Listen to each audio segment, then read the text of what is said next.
You step onto the mat for another training session, but that feeling of being completely lost is all too familiar. You're making the same mistakes over and over, getting caught in the same submissions, and it just feels like you're spinning your wheels.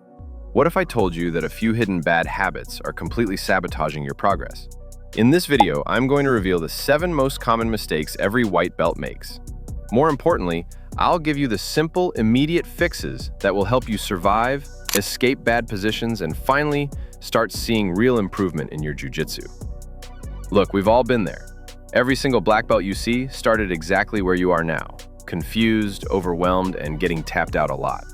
The difference between the people who quit and those who succeed is their ability to spot these bad habits early and build a solid foundation.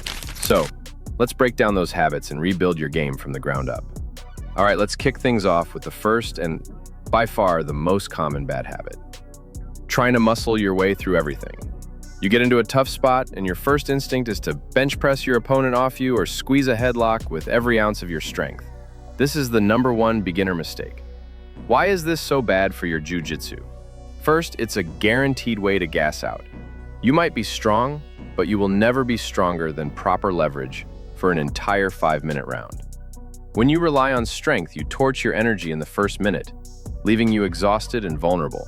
Second, it builds false confidence. Muscling a technique might work on someone who's also new or smaller than you, but the second you roll with an experienced blue belt, your strength becomes useless. They will use your own force against you, and you'll find yourself in an even worse spot. BJJ is designed to let a smaller person beat a larger one with leverage.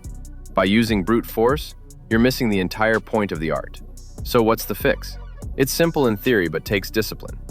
Focus on being technical, even if it means you lose more at the start. Before you push, pull, or squeeze, ask yourself, is there a smarter way to do this? The answer is always yes.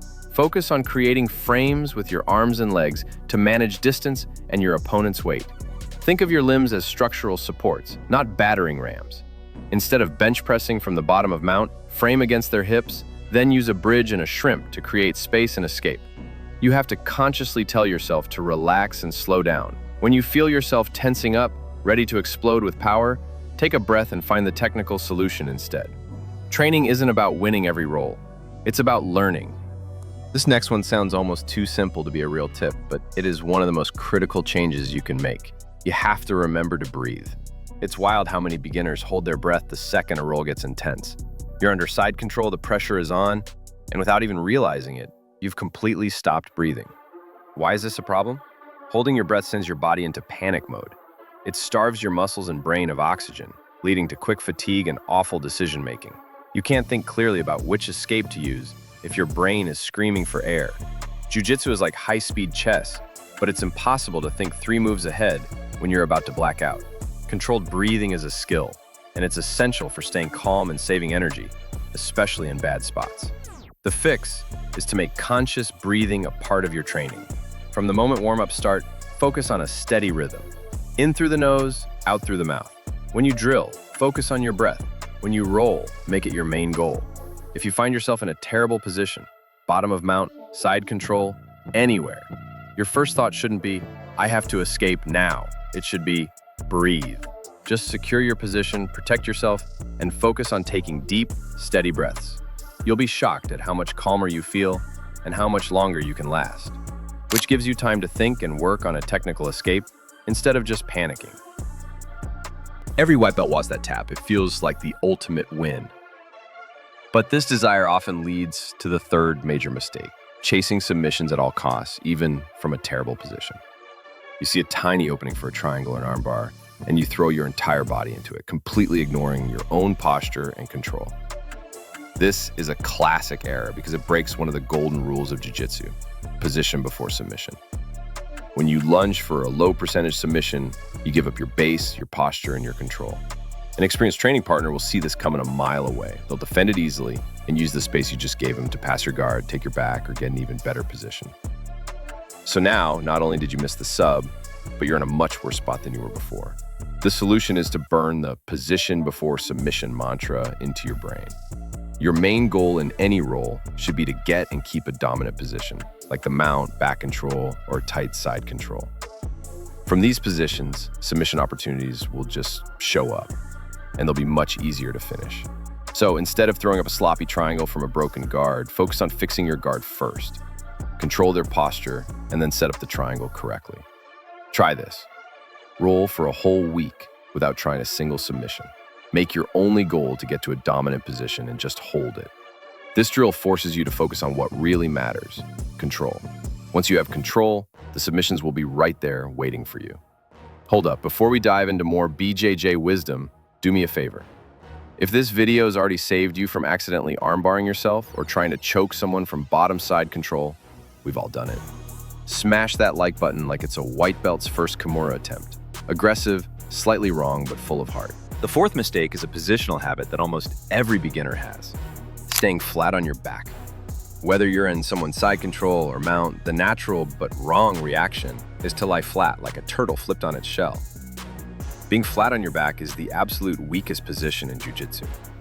It lets your opponent use all of their body weight and gravity against you, making you feel like you're being crushed. It completely shuts down your hips, which are the engine for nearly all of your escapes. You can't bridge right, you can't shrimp right, and you're giving your opponent a stable platform to launch their attacks. Staying flat on your back is like handing your opponent a free pass to do whatever they want. The fix is simple and immediate. Get on your side. No matter what bad bottom position you're in, you have to fight to get onto one of your hips. This does two huge things. First, it lets you bring your knees and elbows closer together to build frames, which helps you manage space and keeps you from being flattened. Second, it gets your hips in the game, allowing you to bridge and shrimp, the two most important escape moves in jiu-jitsu. The next time you're rolling, make it a game. Every time you find yourself flat on your back, your only mission is to get to your side. Don't even worry if you get submitted right after. Just build the habit of never, ever accepting that flat position. This one change will make a night and day difference in your defense. Speaking of escapes, that brings me to the fifth mistake. Blowing off your fundamental movements. Things like shrimping, bridging, and technical stand-ups can feel boring during warm-ups. A lot of white belts just go through the motions, wanting to get to the cool techniques of the day. This is a massive mistake because these movements are the building blocks of every single technique in jiu-jitsu. They're the alphabet of the language you're trying to learn. If you can't shrimp or bridge well, you'll never have a good escape from mount or side control. If you don't nail the technical stand-up, you'll always struggle to get back to your feet safely. Skipping serious practice here is like trying to build a house without a foundation. It's all gonna crumble. The fix is to treat your warm-ups and drills with the same focus you give to live rolling. When you're drilling your shrimp, don't just flop around. Focus on the details. Push off the balls of your feet, get your hips off the mat, and create as much space as you can. When you practice a technical stand-up, do it perfectly every time. These aren't just warm-ups. They are you sharpening the most important tools you own.